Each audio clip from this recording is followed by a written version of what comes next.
The doctor came back a week later and said, yeah, you're fine. And that moment he said, yeah, you're fine. I was like, what do you mean? My symptoms are still there. He's like, yes, but you're not ill.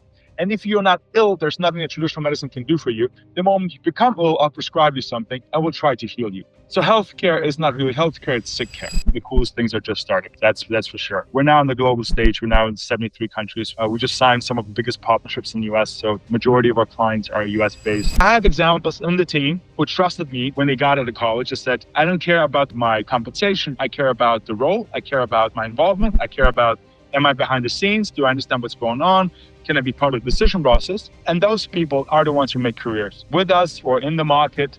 That's the mindset I'm looking for when I'm onboarding people. And so you are a former athlete turned CEO. You're now building a game-changing health tech company, really. I was about to call it a supplement company, but it's a little bit more than that. So you're pretty much Iron Man. Thanks, Rob. Yeah.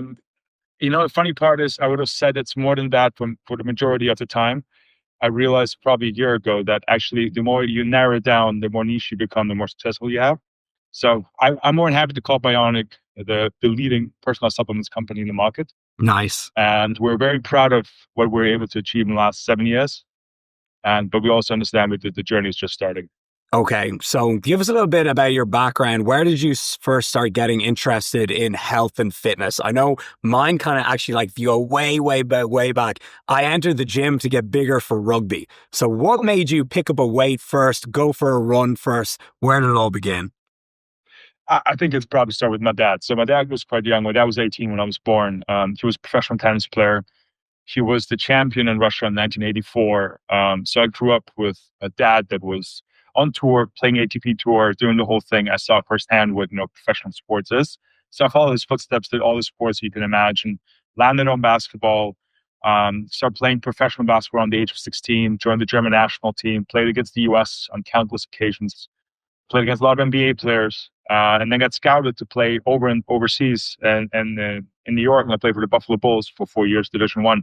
So my journey around sports began in my childhood. But again, I always had a ball in my hands for majority of any time, any sport you can imagine. I was in it and I was doing it. So everything that was competitive, that was something that I was really, really trying to be involved with. Okay, nice. And so you mentioned that you went to Germany. So you grew up in Russia, you went to Germany. How come you moved? So when I was 6, my parents moved to a town south of Munich in the Bavarian Alps called Garmisch-Partenkirchen. It got famous because it was one of the Olympic villages. It still is one of the most famous alpine ski resorts there is. So it was a really cool place to grow up. But It's one of those places you don't really become big. So when I was 16, I moved closer to Cologne, and then became part of the German national team. So yeah, I spent majority of my life in Germany, my upbringing life, and then I went up to the US, lived in London, and now I've been living in Dubai for the last 4 years. Nice. Yeah, I lived in London for a little bit as well. Now I'm a resident in Dubai. It's funny with entrepreneurs now, all roads just end up leading to Dubai. Like I saw a crazy statistic. It's like the most amount of millionaires left London this year and they all immigrated to Dubai. So it's crazy. I was just there like 2 weeks ago. We were going to do this in person, but you know what? As long as there's like a good camera setup and everything, this is all good. Okay. So you're playing basketball. You're absolutely killing it. You're playing against USA NBA players. How come you stopped? Well, first of all, I was not killing it. I would call it probably, I was an average player. I was a typical, not mobile, not very athletic, 6'9", 280-pound big man. I was actually offered to play American football. That's how big I was. Okay. But mostly for basketball players are being offered to play football, they probably tell you to play tight end. In my case, they asked me to play lineman, which indicated that I might not be the most athletic person. No, I realized quite quickly that professional sports I was pretty good in a surrounding. I was very good in Germany. Yeah. I was one of the best players in Germany. And I got to the US, and you get to the US and realize actually what world elite level is. Yeah. So I went from the captain of the German youth national team to not even being the best player in the second 5 of my college. So you realize quite quickly that professional sports is not in your future. And then what additionally happened to me is I had, unfortunately or fortunately now, I had 4 torn ACLs. Oh, shit. Which 4? Most ACL at 4. 3 left, 1 right. So it's most ACLs ever torn in a professional athlete that still remained and continued his career. There was even a Wikipedia page at some point that was just counting the ACLs I had. You're setting a Guinness World Record.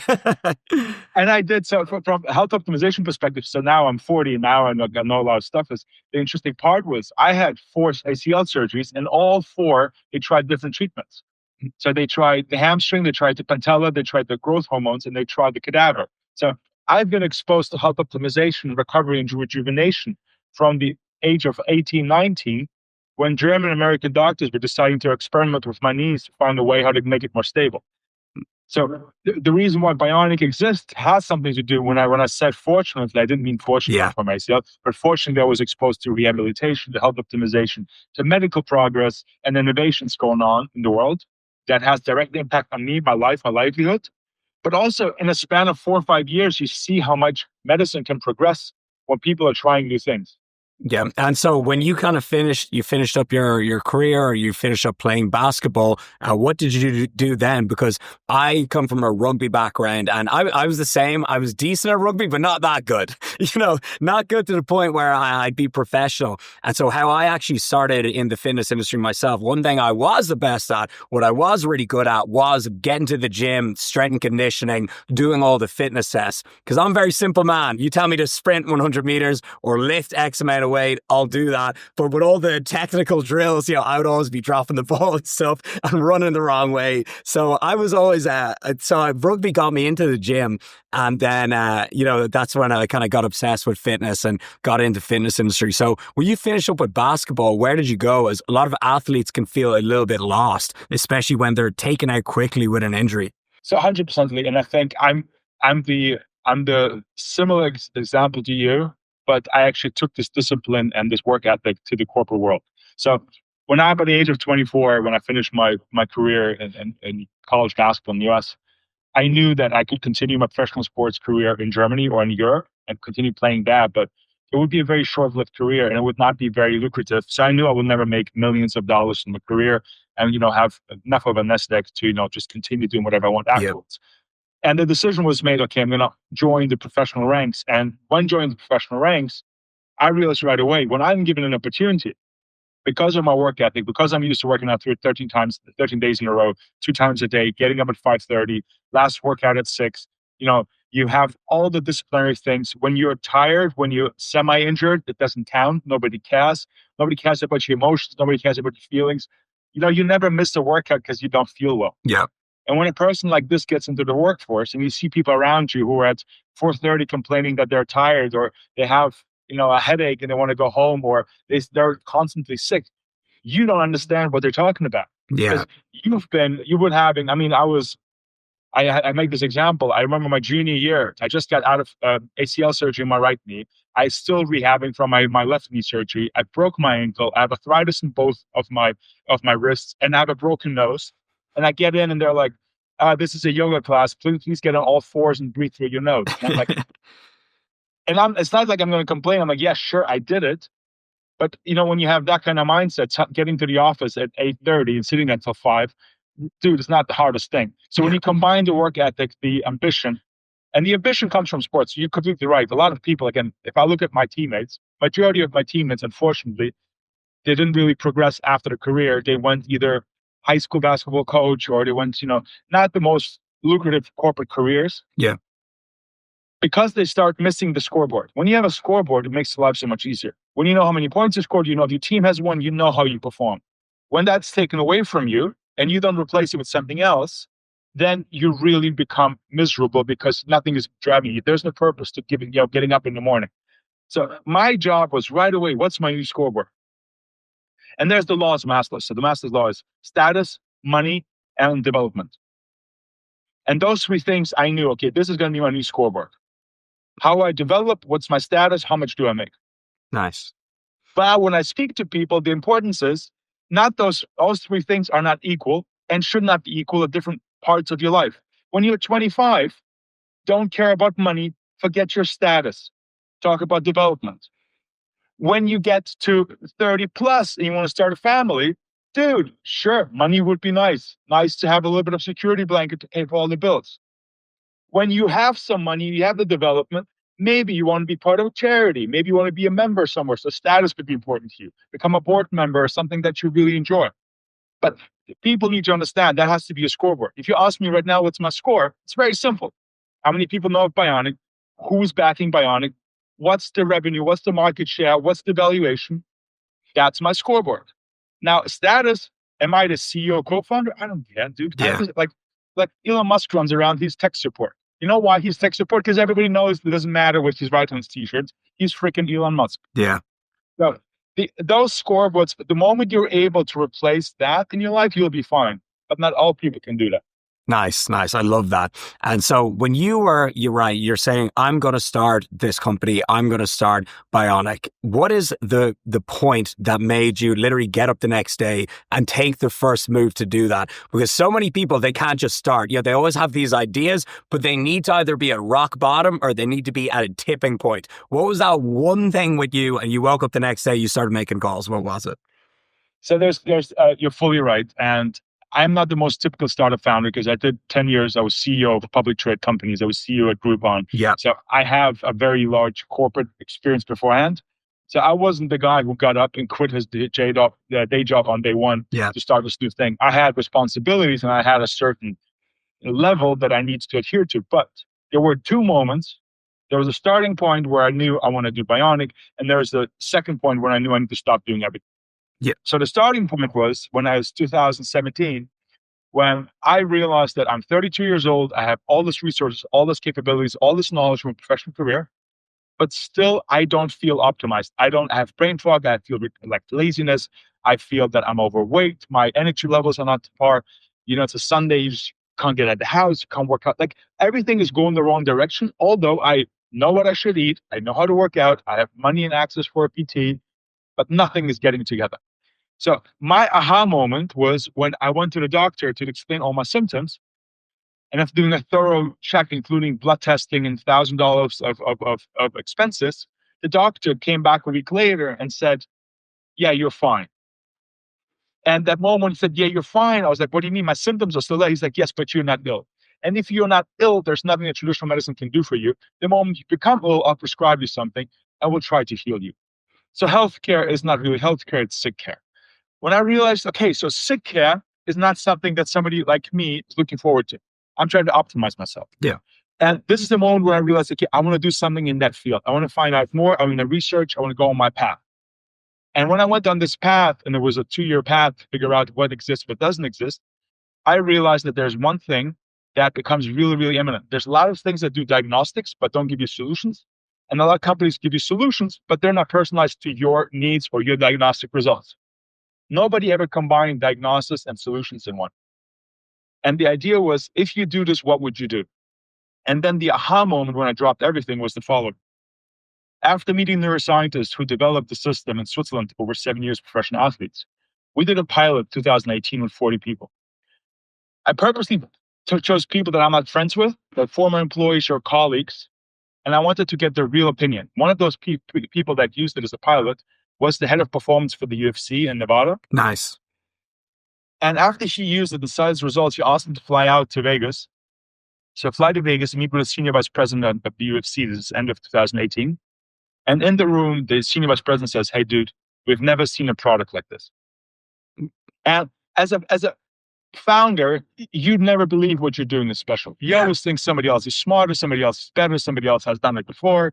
There's no chance. But when the person who's in the epicenter of sports, who's a couple hours away from the Silicon Valley, who has access to anything in the world, tells you, we've never seen something like this before, I literally flew back to Europe to quit my day job and launched Bionic in January 2019. Nice. What a feeling that must have been hearing that. Like the UFC, it's a company that I'm a huge fanboy of. Not only like the sport, I love Dana White. Like I love his whole attitude, and I love like the whole story of how he bought the company, and it's like a movie. It's great for Tata Brothers or for whatever the brother's name and how he acquired it. That is a story I absolutely love. So hey, if we can get Dana on this podcast, that would be awesome as well. And now, so we're working on. We've been partners with him in the past, so who knows what's going to happen in the future. sure. Yeah, it would be a real perfect fit, you guys. Like I could see the words Bionic in the octagon. You know the way it's like written on the floor, all the brands. That'd be awesome. And now a lot of guys watching this, they are entrepreneurs or they're budding entrepreneurs. What is the first thing you do when you want to develop a product? Like, do you just start calling manufacturers? Like what is the first thing you do? So no. So this is the very important part. The elephant is eaten by small bites. The worst thing you can do is going to market and getting market feedback as late as possible. The number one mistake any founder will do is quit his day job right away. Let's put that to it. Sounds romantic. It sounds cool, but it's not. It's freaking wrong. It doesn't work like this. And I have experience. I tried this before my corporate career, but that's a different story. And I want to focus now on what you should do. Don't manufacture or develop. First, try to white label somebody else's solution and understand the market demand for it and what is missing for people. So even if you have somebody that's not yours and you offer it to somebody and this person is not buying it, the interaction with the person and the feedback for the reasons why the person's not buying it will give you the feedback what this product is missing to have a potential in the future for demand. When you go down the manufacturing cycle, this cycle might take 6, 12, 18, 24 months, depending if it's software or if it's clothing. Yeah. Whatever it is. If you think you're good and you have something and there's a niche, try this niche out as quickly as possible. Nice. And again, off the pilot that you just shared, my pilot was, there's one magic thing that I did that most people don't do in pilots. I gave out to 40 people the product for free. Okay. They tested for 3 months. They saw the blood test results. They saw the results. My next step was, would you like to continue? So many people said yes. And I'm like, would you like to pay? And that comparison, are you willing to pay, is the real indicator if you have a product market fit. Yeah, put your money where your mouth is. 100%, because all of that is just kindness or give me stuff for free or all that stuff. Because everybody, I get approached. You want to try this? You want this? Can I send you this? Dude, sure. Yeah. I'll try it. I'll send it. But until I buy it, doesn't mean anything. Exactly. It's so true. And so, right. The first step is get product market, get the market feedback. Don't manufacture. Take, reposition, get feedback. And then when you have enough feedback, then you can go into the manufacturer. Okay. And one thing you said there, you said white label. Like, so in order to get the feedback, do you just make a small quantity of the product? Or like how, like, let's say someone has like a protein brand or a clothing brand, like you mentioned, but you're saying not to manufacture yet, but then how do you get the feedback? So both products that you mentioned is perfectly in line with white labeling. Yeah. You go out, you believe if you're clothing, listen, clothing, first and foremost, is how I feel about the clothing. Like when you put something on it, it can be the same texture, same fiber, but if it's a certain brand, you feel better about yourself. Yeah. So from a clothing perspective, can you create an ideology, an IP, a brand that people want to associate with? That's first and foremost. How the texture feels, how it fits is the second thing. People will forgive you if it doesn't fit as well, as long as the ideology matches their own identity. On the protein side of things is, what are you trying to achieve? You want to have the best protein in the market? Listen, I know the best proteins in the market. That's not the ones that people buy. Yeah. People buy the protein that they feel works best for them. And the reason why it works best for them is because it's associated with the person that they like. It's a brand that they like. It's manufactured in a country that they trust. It's certified by the company that they like. Or it's a website experience that they really like. Yeah. The protein itself, like creatine monohydrate. The same across the board. It's the same. And some sell it for 3 times more. Yeah. Why? Because they have a certain athlete on it, because they put a certain branding on it, and because they put it in certain stores. It's like this old thing with a water bottle, right? You can buy a water bottle, pack of 12 for 10 cents. You can buy it for $1 at the vending machine, or you can buy it for $5 in the hotel minibar. It's the same water bottle. Yeah, all about the branding. This is the real, like if you are found and you believe you can create the atmosphere, the scarcity, the inclusion of a hotel minibar when you sell your product. Why are drops so important? Drops, when it drops the exclusivity and limited amount, makes it popular. Yeah, build up the hype. You need to create. This is a book called Oversubscribe. Whatever you do in life, you need to be oversubscribed. And the way you oversubscribe is just do one less that people want to buy. Yeah, I absolutely love that. And so I also I advise a lot of guys in the fitness industry on how to get into the fitness industry, grow, make a career out of it. And I always say build an audience first, provide value first, and then ask them what do they want? What are they asking for? People should want to buy your product before it exists. And people should be on a waiting list. Be like, please coach me. Please train me. Please tell me what to do. That's how I started. I was just put out content on Facebook. I've been in the fitness industry for 10 years, I think 12 years now, if you count my Facebook days. And I would just write informative posts as statuses, written word. Then I went on to YouTube and I was just talking about fitness myths and dispelling some bro science. And I didn't even ask for people to sign up to my program or ask for any sponsors or anything until I just made at least 100 videos first. At least people would take my advice in the videos. They would come back with a before and after. And I'm like, I haven't even launched a coaching business yet. And I have reviews and testimonials already. So many people, they're impatient. They show up with their hands out begging for money. And they haven't even done the work before that. They haven't even built the hype. So I absolutely love that. So now you got the user feedback and it was good. People were getting their blood markers were improving and everything. What was the moment that you decided to launch? And then when you launched, what was the aha moment? What was the moment that you're like, okay, shit, we're on to something here? So unfortunately, when I'm going to break the fairy tale story, this aha moment took 6 years. I love it. We almost died three times on the way there.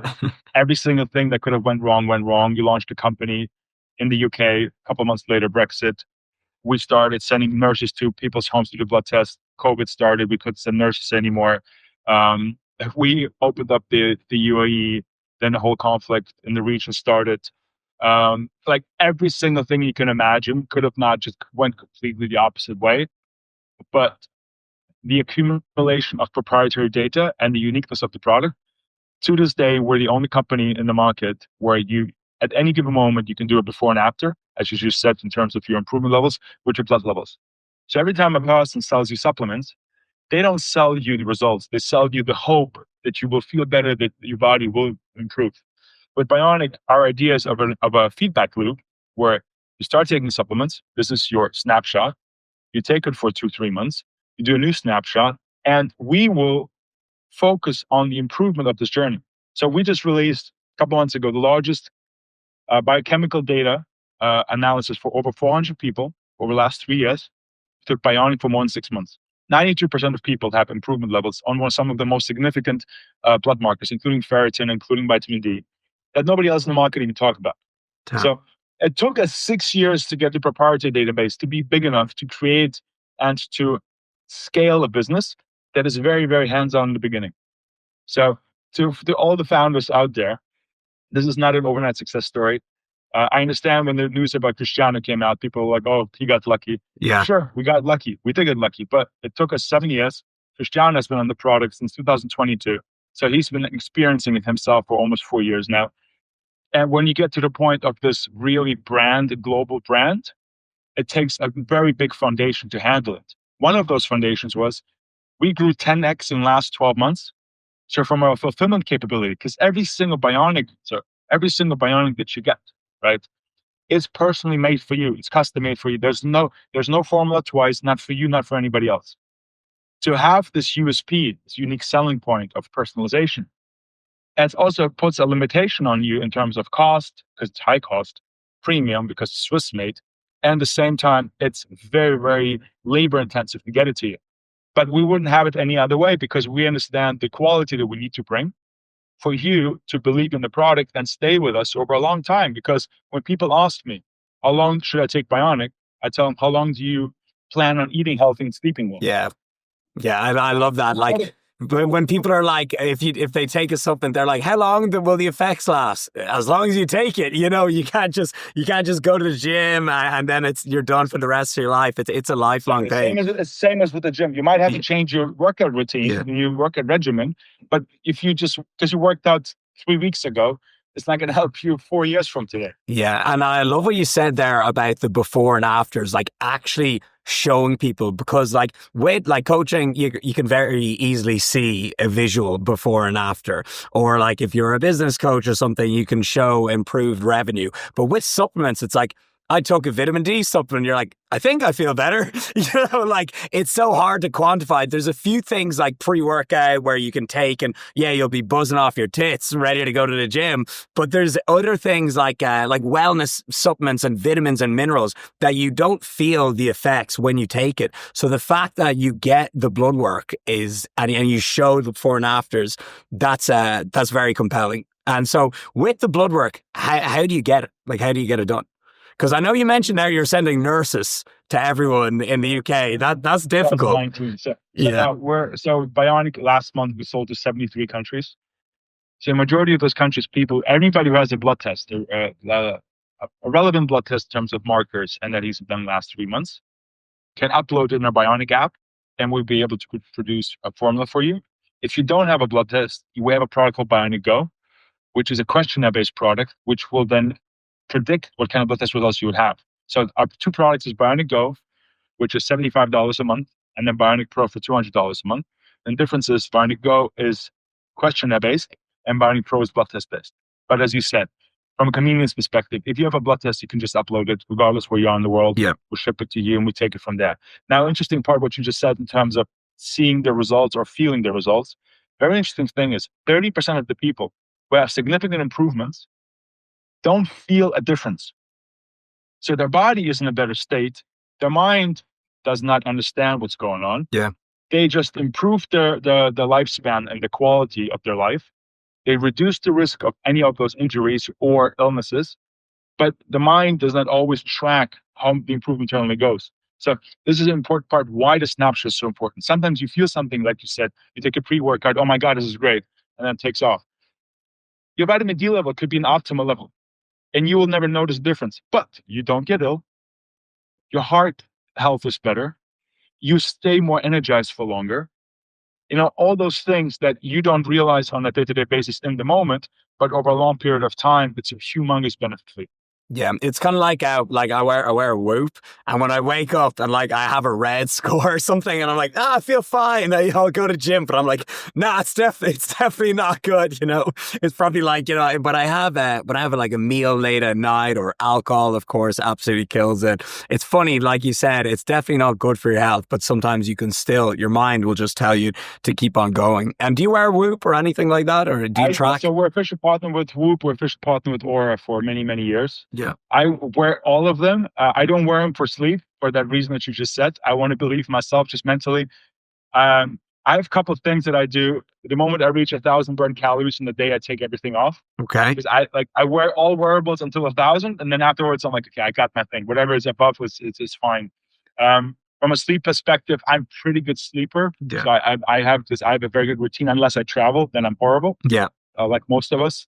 But yeah, it's very important for any gadget that you do, including the continuous glucose monitoring, CGMs. You should do it for at least 2 weeks to understand how your body reacts to certain things.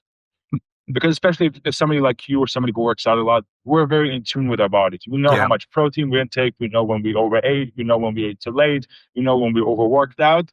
But it's still important to have a baseline internally to better understand. Yeah. So I'm all for data tracking integration, but it has to be to the benefit of you monitoring. It should not dictate how you feel or what you do. Yeah. Yeah, for sure. It's like there's some days where it kind of convinces you to not go hard.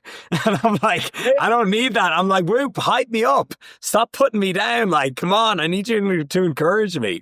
And so in terms of, I'm sure you work with a lot of athletes, of course, a lot of high performers. What are the most common deficiencies that they have in their blood work and their general health? So the interesting part is when people come to us and we're like, hey, you're taking supplements. You're like, yeah, I don't need supplements. I work out a lot. Or I'm a very healthy person and I do a lot of sports. The interesting thing is the more sports you do, the more supplementation you need. It's actually the opposite. Because when you do a lot of sports, there's a lot of deficiencies because your body is using up a lot of your microelements and the vitamins in your body. So there's a lot of magnesium need. There's a lot of iron need because it replaces the amino acids. So when you work with athletes, it's very interesting. Like, for example, testosterone, the favorite blood marker that everybody looks at, especially if you're a man, if you're a guy. Yeah. You get a 50 parameter blood test. the first thing you do is like, where's my testosterone? Okay, what does it mean? Testosterone, let's say your testosterone should be between 15 to 25, above 20 would be preferred. Let's say it's 12, right? When it's 12, there's two reasons for that. There's more than two, but two main ones. 12 is you're lazy, you have high stress levels, you don't work out, your lifestyle is not very good for you, you're aging quicker than chronologically, you're going to be probably ill in a more advanced period of time.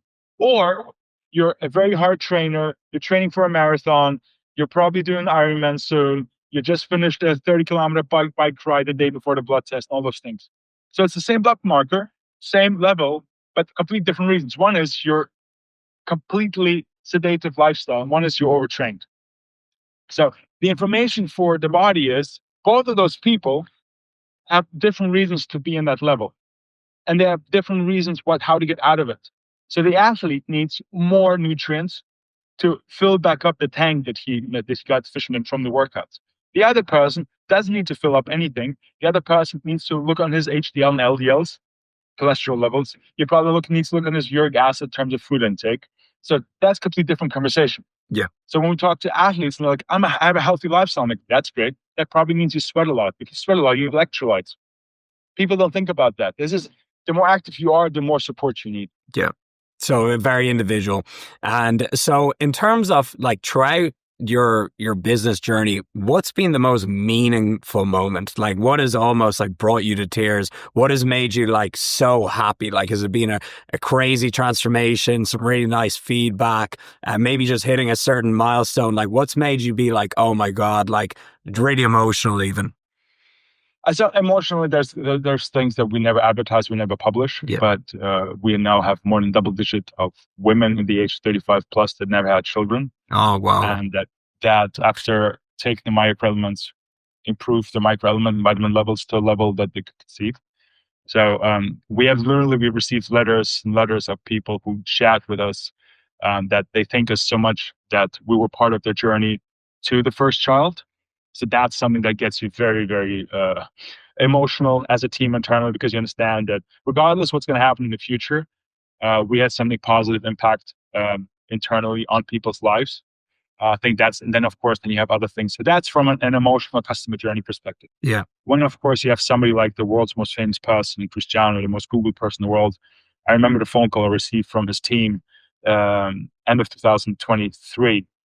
And literally saying, hey, Cristiano has been on your product. He really enjoys the journey. He really enjoys the communication with the team and division. And he would like to be part of the journey as an investor going forward. Wait, so he hit you up? Yes. So it was not us. You would never reach out to of your client and ask him to participate. That's not how this works. Yeah. I compared this once to, if somebody comes into your restaurant and he enjoys your dish, and you're like, oh, this dish is really good. You wouldn't come to me like, you want to buy my restaurant? Yeah. You're just like, yeah, of course. Thank you. Yeah. We'll look forward to seeing you again. So we were always very, very careful and cautious.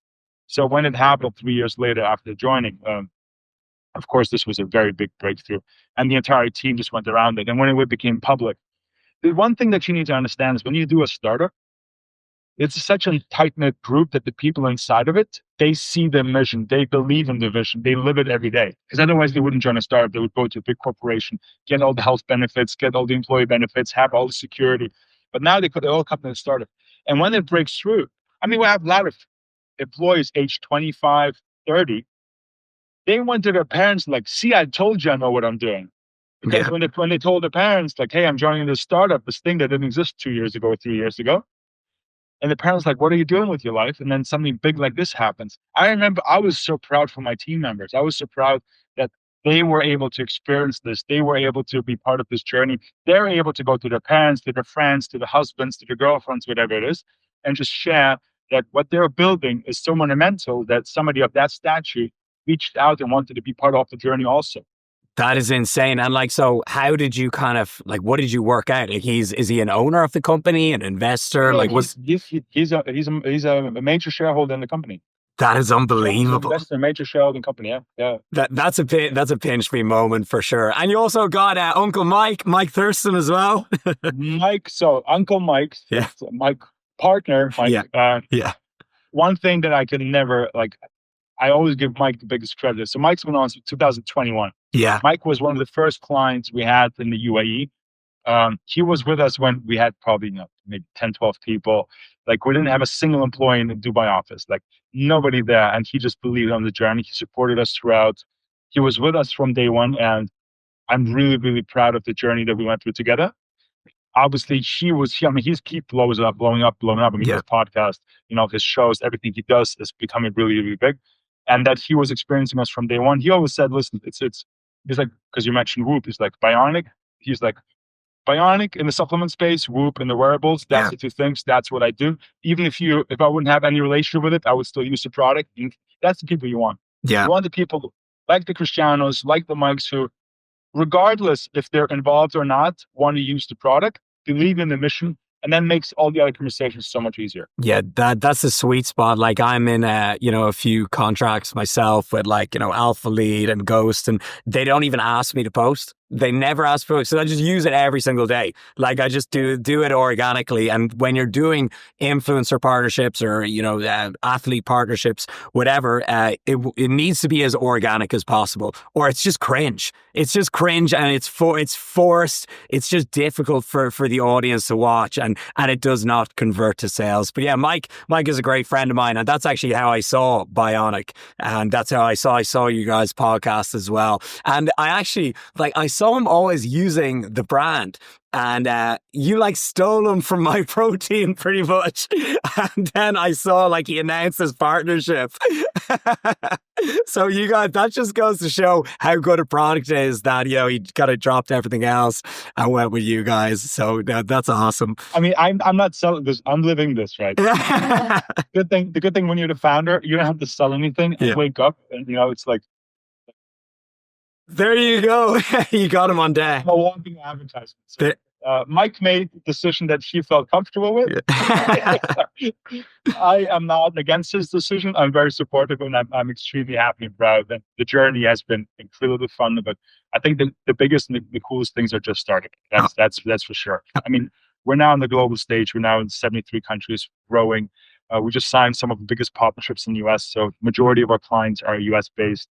We're building out many different directions. Remedy Place, the largest social wellness club in the US, one of the popular things, Dr. Jonathan Leary, the founder. So we're integrating with them. There's a huge, huge participation announcement. And they're like the leading social wellness club in the world. We just signed with the largest laboratory network in all of GCC in Saudi. We're integrated with them into 400 locations. So there's a lot of stuff going on that is really, really exciting. And it just takes time. So to all the founders and entrepreneurs out there, guys, unfortunately, when you build a brand, there's this average time for a brand to be fully established. It takes 12 years. What? You can't, yes, you said yes. It's 12 years until a brand is being established enough in the market for people to trust. You can speed it up by, as you said, by being a content creator who people trust, and then the content creator, you don't know the brand, but you trust the content creator. Yeah. Like the Kardashians kind of way, right? Exactly. The Jenner's kind of way. Yeah. That's how they got, because they can skip out of 12 years, they can skip 10. Exactly. And they can build them too. So that's a way. But if you're not that part, if you're not on that level, and there's only very few people on that level, it will take you around 10 to 12 years to get. Bionic is still not established, and we're 6 years in, right?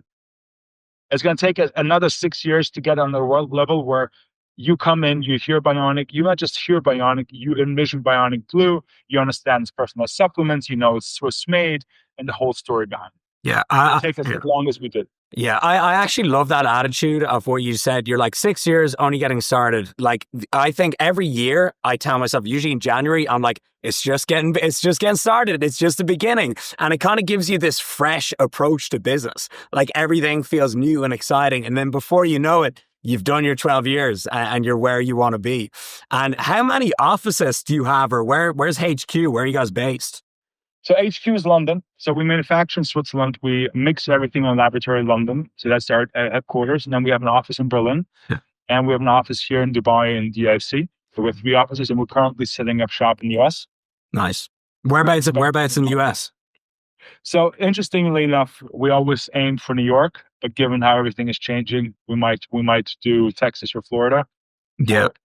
Uh, there are certain reasons that Yeah, just because yeah, U.S. economy. a little bit less crazy, a little bit less crazy. I spent a lot of time in Houston as one of the brands that I work with. Alphalete is based there, and yeah, it's a good time. Miami as well. It's got Miami's turned into kind of a little bit of a business hub, a little bit of an entrepreneur hub. After COVID, a lot of people moved there. A lot of money moved there. Yeah, a lot of people moved down south from New York. They just kind of migrated down. But yeah, I love Miami. You know, it's easy to get lost in the sauce, but it's also good to work hard, meet some good people as well. And what's your like office environment like? Like, where are you personally? Like, where do you spend most of your days? So unfortunately, I'm a very big fan of offices. I really believe in the team culture and corporate culture. Because of COVID, that was ruined. Yeah, Because we just opened a London office, just started hiring people a year in, home office for a couple of years. Then we opened up different offices. So now we started again with the full-time offices in Dubai and in London. So London is five days a week, everybody's in. yeah, Dubai, we just started where they're 3 days a week, plus minus. People come more often, some of them. I fully believe you need to get 5 days back. The whole conversation, I mean, um, there was just there's a public uproar that some of the public trade CEOs are saying, guys, if you don't want to work in the office, don't work. Like, find a different job. yeah, I am in tune with this. There's a thing when you're a startup where, because you're a startup as a founder, there's certain things I expect from you as an employee, as a team member, that I can't put in a contract. Like, if a customer writes on Sunday, would I like for you to reply? yeah. Officially, no. No, because you can't. But if you do, and I didn't ask you to, would I be appreciative? I would. But Yes. can I then tell you have to be in the office at 9 a.m. on Monday if you just work at 10 p.m. on Sunday to solve a customer problem? I can't. So I can't have one without the other. So if you give me a full out effort and support, I need to give you the freedom to make your own decisions. Yeah. And this is something where it's a balancing act. And when you're with somebody long enough, it's an easy balance. You trust them. But if somebody just joins the company and they need the structure and they're not fully in and they don't know what to do in a situation when somebody writes you on Sunday because they've never experienced this before, then obviously a structure with working times with an office makes more sense for them. Yeah. And when you're hiring someone, what's the main thing that you look for? That's the Maslow things. Like, this is a startup. If you come from money or status, dude, this is the wrong place. Unless you're super far in your career, like I'm talking right now, senior partners from some of the leading companies, the McKinseys and the BCGs of the world, call me like, I want to join Bionic. I'm like, dude, why would, like, you're 40 years old, you make a couple millions a year. Why the hell do Yeah. you want to join me? And he's like, I did it all, I tried it all. I just want to do something I'm super passionate about. I want to be Yes. part of it. Then I know, okay, so he wants to be part of it. He wants a status so his buddies and friends and his wife or his husband don't ask, what are you doing? So they're going for the status, but that's the rarest thing. Majority of the people who I speak to, I'm like, okay, what are you trying to achieve? What are you trying to get out of it? What's your passion level? And then what I said, and I said this publicly a couple months ago, and I got created a bit of uproar. I will offer a salary that is just below market level. Not because we can't pay you market, we can pay you market level, but your starting salary, I want to see if you're okay to sacrifice for the understanding that you're part of something bigger. Believe me, once you come on board and you perform, I'm happy to review you 6 months later. I don't care. But the moment you sign that paper, I want to see how bought in are you. And when I see a 24, 26-year-old saying me, hey, no, I don't work below that figure, I'm like, you don't understand how corporate development works. You don't understand how career development works. You right now are more focused on the wrong thing. That $1,000 extra might feel like a big difference today, but if you make the wrong career decision at 24 or 26, this will take you to a completely different path in 10 years from today. Yeah. One path will take you to 5K more, and one path can take you to 20K more a month if you do the right path. And I have examples in the team who trusted me when they got out of college and said, I don't care about my compensation. I care about the role. I care about my involvement. I care about, am I behind the scenes? Do I understand what's going on? Can I be part of the decision process? And those people are the ones who make careers with us or in the market. That's the mindset I'm looking for when I'm onboarding people. Yep. And so when you're hiring someone, do you look at this is a good debate I was reading about recently. Do you look at their education, their degrees, or do you look at what they've done, their experience? And also, second question to tie on to that, what do you think of college education today? You know, it's a hot topic. So the thing, what you do is, and this I'm not going to take anything away, is I will look at your previous two spots. So if you're fresh out of college, of course I'll look at your college because I have no other. That's my only relevance that I can get it. So if you're from a good college, I know you tried hard, you got through admission, you got your money's worth, you probably invested or you got a scholarship. That's good. When I was at Groupon, one of the reasons around me, I was 20. I was the youngest CEO. I was 26 years old when I joined Groupon as a CEO. Yeah, that's crazy. There was a lot of other young people there. What they did was they would go to McKinsey and hire people from McKinsey. And the reason why they hire people from McKinsey is because McKinsey only hires the smartest, the brightest, the hardest working, who went through their 7 interview cycles, who went to those top schools. So they had a filter process. So when I speak to somebody, I look at your resume. Whatever I have previously is a filter process. But if you're 30 years old and you had a very good job prior, and you don't have a college degree, or you went to some average university, I don't care, dude. Yeah. I care what you did in the last 2-3 years. I don't care where you went to school 10, 15 years ago. If you come from a strong player in the market, and you have no college degree, I couldn't care less. Nice. Yeah, I agree. Could not care less. I care what you've done in your career most recently. Because if you've done something 10, 15 years ago, it's not really relevant. I tell people, listen, I hire for the will, not the skill. Because if you have the will, I can teach you the skill. If you have the skill, but not the will, your skill will be outdated so quickly. It's ridiculous. Yeah. And what do you think of college today? Like, do you think it's a little bit outdated? Do you think it's necessary in order to succeed? By the way, I'm a college dropout, so answer correctly here. So again, how much of what I learned in college am I using in my everyday business? 5%. Yeah. Why do I think college is important? College is important in terms of your persona building and your network. Yeah. So if my children want to go to college, I would be like, where are you trying to go to? What are you trying to do? Are you going to be able to apply what you learned in college to your profession? No. But you will be able to apply how you learned in college to your profession. I learned in college how to study. Yeah. I was taught how to study, not what I studied, how to study. I learned the template, the technique, right? Just like with a workout. Like, okay, it's 8 to 12 reps. Negatively you go slower. That goes higher explode. Like you take proteins that like you learn the template. Yeah. If you tell me this is a biceps, this is a leg workout, I get it. It's for me, it's the muscle groups are different, but the technique is similar. So this is what I learned in college. Second thing that you learn is from a network perspective. Who else did you go to college with? And not because you know this person, because you understand their background. You know how to speak to. Like you are former rugby, fitness industry, live in Dubai or come to Dubai. Yeah.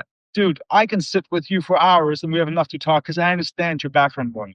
Yeah. I can talk about the struggles, about the pain, about the rehab, about injuries, about lifestyle, about tax-free living, about entrepreneurship, all that kind of stuff. I know from 3 things about you. But now if you went to my same university, I could talk about that dorm, that fraternity, that bar, that professor. And so it's so much more deeper. That's so true. Yeah, the guys that I went to school with, like, school before college, it's a boarding school and we're still so close to this day. Like 12, I don't know, even 15 years on, whatever it is. But yeah, just endless stuff to talk about. It's wild. And so also one quick thing that I want to ask as well. Have you got any investment for Bioniq? Yes. So we raised over $30 million in total. Okay. And so like what's the process when like, okay, you raised 30 million, like how? Like do you just start contacting people and be like, hey, you got $1 million? Like when I hear companies saying like, hey, we raised 30 million in our seed round or we raised 50 million, it's just a staggering amount of it's a staggering figure. I'm like, how do you do it? So, no, first of all, you never raise. I mean, unless you're US or you just do an AI business, you don't really raise. So there's stages, seeds. There's the seed round, Series A, Series B, Series C, and blah, blah, blah. So what do you do? So from my perspective, is Bioniq didn't raise money for the first 2 years. It was fully self-funded by me. Yeah. When you're self-funded, you have some traction, a lot of people reach out. Normally your customers are asking, hey, especially if it's a premium product, what you doing? How's it going? Is it interesting? Maybe, I can participate. This is the level where you probably should say no, because you want at that stage, you want actually VC money who knows how to ramp the business, how to grow the business. So the first thing we did was a seed round where we raised, I think, 1.5. That was the first money came in. Then you do the Series A, then you do the Series B. So last round was 15 million at 82 million valuation.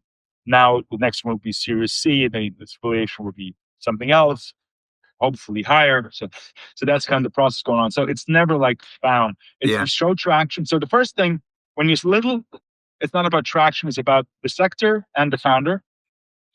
Is the sector growing? How is it growing? Do you believe in the founder? Well, the founder just put in 2 years of his own money in it. He quit a CEO type level corporate job. He already built a product, has a brilliant brand, knows how to grow business, grew Groupon from 0 to 300 million. Like the whole thing, like you need to have the track record before you have a track record. Yeah. So that's when you start. Then when you do Series A, then they start looking at your figures. How quickly are you growing? So at Series A, they want you to grow at least 100% year on year. That's minimum, preferably 200-300%. Then you get the Series B. Series B it's not just about growth. They still want you to grow 100%, but they want you to acquire a customer who pays back off his acquisition costs in less than 6 months. So if you give me $100, I go to Facebook or I go to Google or I go to an affiliate or I go to sponsorship and I pay whatever on this platform $100, whoever client I get from that platform needs to buy enough product that over 6 months' time, my margin is bigger than this $100 that I invested. If you achieve that, there's a product market fit. So the formula is very simple. Lifetime value, which is how much money does a person spend with you, minus the costs, so the margin, should be 3 times bigger than the cost of acquisition. So it's a 3-to-1. So if you want to raise a lot of money, you should have a US-centric customer base, because that's the highest multiple. Yeah. You should be in a subscription business, preferably in SaaS, which is software as a service, or can be health. Both of them are growing very quickly. And you should acquire people at a 3-to-1 rate in terms of how much money you make per person that you acquire.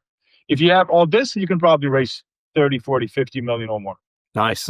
And you mentioned like companies or investors, they will look at the founder, right? And I see you're on a bit of a podcast run at the moment. So how important for a CEO or founder is building your personal brand? Without figures, it's complete bullshit and it's a waste of time. The reason why I didn't see me as much on a podcast beforehand, because performing on a podcast, I would have nothing to tell you about. I would feel like an idiot sharing stories how I built a mediocre business over 5 years. So this is great, and I'm appreciative of the platforms that I'm receiving. I understand that the platforms I'm receiving have all something to do with unused shareholder. So that's completely, I'm not naive to that. Yeah. But for me to be able to share something with somebody, with some of your listeners that might be of value to them, I need to be able to actually create a business that is viable, to grow the business to a level that is something discussable, and to be interesting for other people. So I know a lot of founders who have a shitty business, who are probably going to close the business down in 6 to 12 months, who are on the LinkedIn every freaking day, talking about how great they are, and what a great idea they had, or what webinar they went to, or what podcast they did. I know their figures because they asked me to borrow their money, loan their money, invest in their companies. And I'm just sitting there, I'm like, dude, this is the wrong time for self-PR. Yeah. Self-PR is the easiest thing to do. That's it's fun. You don't have to. I don't have to convince you self-PR. It's like you looking in the mirror in the gym. Like, I don't mind. That's what PR is, dude. If you look like Mike, that's okay. You get to look in the gym, but if you have an average body, dude, put your t-shirt back on. Exactly. Get to work. That's the same thing with podcasts, dude. Yeah. If you have nothing to show off, shut your mouth. Exactly. Get back to building, and don't talk about something until you got something to talk about. Yeah. And so what is your daily routine looking like at the moment? Run us through, a full day in the life. That's the thing. I can give you an average day, but the day will never repeat itself. Okay. So I surround myself from a company and people perspective with very like-minded people, also in regards to their health and their intensity they work out with. So almost majority of my team members are former professional athletes or very, very in tune with the physical achievements of people.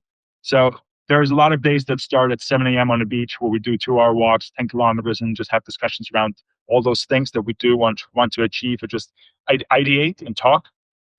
There was a thing where Steve Jobs made this famous, 20, 30 years ago, that he would have meetings while walking. When you walk, your brain works more efficiently and has a better, you're more creative. So that's set up. Then you start looking into, okay, what's the priority? So when you're a CEO, I always tell to my team, come to me with the big things and come to me with a solution where you know yes or no. If you don't have a solution, don't bring me just the problem. If you just bring me the problem, you just park the problem with me. We're not solving anything. Yeah. So if there's a problem, I expect people for me to do, I do three things in a company. I provide resources, which can be the funding for the business, or can be administratively, we're set up to do business. I do business development. Nobody does business development better than the founder, because I'm the living product. I have the most flexibility. I know what we can do and what can't do. I'm able to close the deal because of the sheer, let's call it, responsibility that I'm holding regardless. And the third one is resolution. And resolution is a nice word for taking care of the shit. When all the problems happen, internally, externally, anything goes wrong, regardless if it's legal, HR, if it's PR, whatever it is, you are there for the resolutions aspect. That's the three things that I do. Now, how is it structured? Again, because we have different markets, we have certain products, certain calls, certain setups from technology perspective, marketing perspective, product perspective. But your real value as a founder is the three things: resources, business development, and resolutions. Yeah, nice. And so, what time do you get into the office at, and then what time do you train at? Give us a little bit of an insight into your life. The problem is, I'm going to tell you the truth, and your listeners going to think I'm not working. Yeah. So, my day is, again, it's called a video cardio 7 to 9. You do the emails before you get. Just before 7, you check the emails. Yeah. You check in with the team from 9 to 10. You work out. If you do cardio beforehand, you work out at like 10. If you don't do the cardio beforehand, you work out at 8:30. So around 11, you're done with your workouts. Yeah, so I'm a guy, I work out in the morning. Yeah, me too. I don't work out in the evening. So I do, by 11, I'm done regardless of what I did. And then starts the work process. And then it's in that part. The good thing about Dubai is we're 3 to 4 hours before UAE in the UK. I love that. It's such a chilled morning atmosphere. It's so good. So 11 o'clock for me is 7 a.m. in the UK. So by the time they get up, I'm already ready to roll. But then you also have the reason why it can be a very long night is because we have a New York-based, US-based people. So they only get online at 4, 5 p.m. And so when we have calls with them, it can be 9, 10, 11 p.m. So this is the reason why I would love to tell you an average day. I get in the office, I have 2 meetings, I take a break. That's not how this works. Okay, yeah. So every day is quite different. For example, our CTO is flying in on Friday. We're going to have a strategic session on Saturday, Sunday. He's leaving Sunday night. Okay. My weekend will be in the office from 8 till 4. Yeah, totally random hours. Completely random hours, whatever. Like, the flight, he lands at 6 a.m. Okay, well, if he lands at 6 a.m., let's go straight to the beach, go for a walk, then drive to the office. Yeah. Like, you just figure out whatever works. It's about the results at the end of the day, right? You build a structure that people believe in and the mission that they drive for. They understand what they're trying to achieve, and then you provide the resource for them to do it. Damn. Okay. If the flexibility of the calendar is a benefit, then the calendar is flexible. If the flexibility of the calendar is actually bad for people because they can't structure the day, then you need to implement a more structured setup. But every company is different. Every person is different. Every single person is a different persona. One is a diva. I can't tell him shit. A girl can take the hand, like she wants to be like, let know right away if there's something wrong. One person I have to like walk around. He's passive aggressive. I can't say anything wrong. Like everybody is different. Nice. All right. So one thing you do have to do every day though is eat. So what is your diet and your nutrition looking like? So I've been a big boy my whole life. I was up to 330 pounds or 133 kilograms when I was playing basketball at 12% body weight. So I was always very, very big. I then blew up in a bad way with probably up to 25, 26% body fat when I get corporate. I changed around a couple things and I've been very, very in tune. So I implemented a lot of the early window of food. So I eat right away when I get up. I get 5 boiled eggs with 100 grams of mixed berries. So I get this 30 grams of protein in right away. And I just get up to my 200, 250 grams a day of protein. Yeah. But I stop eating by 5:30 p.m. I don't eat after 5:30. That not eating after 5:30 does a couple of things to me. A, my sleep quality is so much better. Same. And secondly, my worst calories are always the ones at night.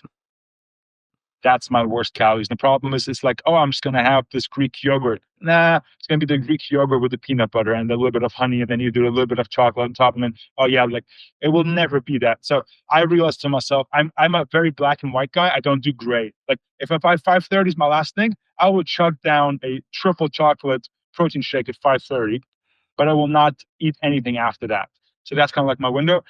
It allowed me to get down to around 16, 17% body fat. Yeah. So I'm still not in the Mike on the beach category, but I get to the point where I get to be. And now the idea is like, hey, how low can we go? But at the same time, you still want to be productive. So I think at 40, in my line of work, you need to look the pot. You need to look healthy. For sure. Otherwise, you would never buy a health product for somebody who doesn't look healthy. But it doesn't have to be that, that 5% body fat gym bro. Yeah, I've been there. I've been to 5.6 is the lowest body fat percentage I've recorded myself at in a DEXA scan. And all you can do is think about food all day. Going up the stairs is a difficult task. Would not recommend. For me, the sweet spot is usually around like 10 or 12 even. Anytime I go below 10, your life is kind of like dictated about thinking about what you're going to eat. So it's really not productive. For most people, like 12 to 15, around that range is optimal, and you're not always thinking about food. Yeah, and you're training. How many times a week do you hit the gym, and do you lift weights? What's your training style? Yeah, so my schedule is 4 times a week. Yeah. I do splits, pull and push. I do full body pull and push, including legs on those days. I go all out. I go till failure on the last set with drop set. Pretty intense. Like I'm that guy, cranked up music, sweating, doesn't talk to anybody, mad at everybody, just want to get done. I do record everything I do, so I know every rep, and if I don't hit my rep for that day, I'm going to be pissed for another 4 days. But that scoreboard that I told you about for sport is still there. Like people, when you see me in the gym, they're like you're just a freaking idiot. Like something's wrong with you because you got to take this too seriously. One thing is non-negotiable: 10,000 steps, absolute minimum. 20,000 steps is the average. Yeah. On the days I don't work out, is absolutely, I'm walking 15 to 20,000 steps right away. So I do active recovery in the mornings, and instead of doing the 8 to 10 in the gym, I will be for 2 hours on the bike, on the treadmill, on the walk. That allows me to keep weight-wise quite stable. The moment I'm trying to lose weight, what I do is I add the walking in the evening. So it's an additional walk in the evening.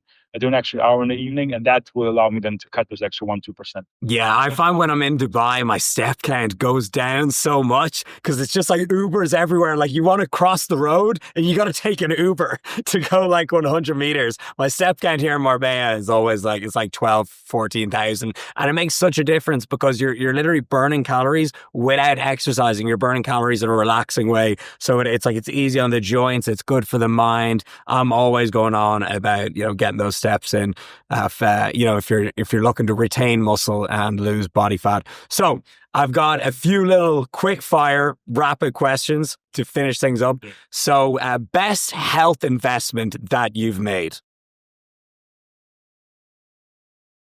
Got a dog. Okay, nice. Dog. You cannot not walk. I've never got that answer. That is excellent. Okay. You want to get active? Get a dog, dude. I was obese fat when I was a kid, when I was like 10, 12, probably 12 years old. I remember I got a dog back then, and it got me out of the house and away from the TV.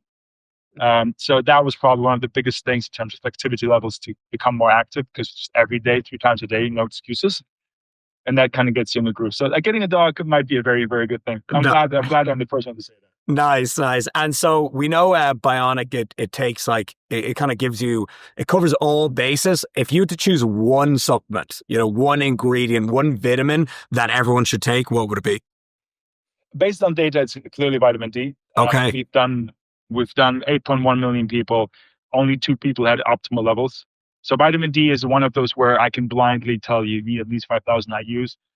Depending on your weight, you probably need 8,000. I need 14,000. Yeah. But if you take 5,000 IUs, 99.9% that's the case that you should take. That's the one supplement everybody is deficient in. Nice. I literally, since moving to Marbella, like, and being in the sun, I just feel everything better. Your testosterone levels, your sex drive, your day-to-day energy. I'm a big fan of the sun. Some people try to demonize it, say it's bad. No, I'm like, get out in the sun. It will change your life. What does the future of health optimization look like? It's completely personalized. There's one thing that is very, very clear. It's personalized, and it will be in the moment. So what you're experiencing right now, everybody gets their 5,000 IUs. You take it for 3 months. I believe the personalization will get to the point where you get what you need at this given moment. So everything will be integrated. Your wearables will be integrated. Your weight scale will be integrated. Your blood testing will be integrated. Your fridge will be integrated. Where your kitchen, when you get into the kitchen, will know how you slept, how you worked out, how you feeling, how much you weigh, what your plan is for the day, and will prepare a micronutrient-rich food with supplements and macros in it to fuel you for the day. That's the future. The future is personalized, and the future is very, very, has a high interval level in terms of adaptation to what you should receive. My fridge is gonna be like, Rob, get the hell out of the kitchen. It's gonna lock itself. It's gonna set off alarms. And finally, if you were to start Bioniq again, what is one thing that you would do differently? I would not try to do it with friends. So this is one thing that I realized. Business is so difficult. You should not risk a friendship around it. I always say, don't do business with friends. Become friends with people you do business with. Yeah. And that's a clear statement because, listen, 95% of all business, all startups fail. Yep. Don't put that risk profile on a friendship if you're really, really, caring for it. Yeah, and like, I see people start businesses with their partner and their husband and wife, and I'm like, I could only imagine how that would go. It's hard enough, dude. Divorce rates are high enough without them. Yeah, exactly. Don't add this to this. Bro, you absolutely smashed that. I feel like I just got a masterclass in entrepreneurship. Please tell everyone where they can find out more about you and Bioniq as well. Thank you. So bioniq.com is our website. Bioniq CEO on Instagram, and I'm Vadim_Bioniq. Awesome, bro. Thank you so much. Appreciate it. Stay in touch. And when I'm out in Dubai, I'll hit you up. Please do. Cheers, Awesome. guys.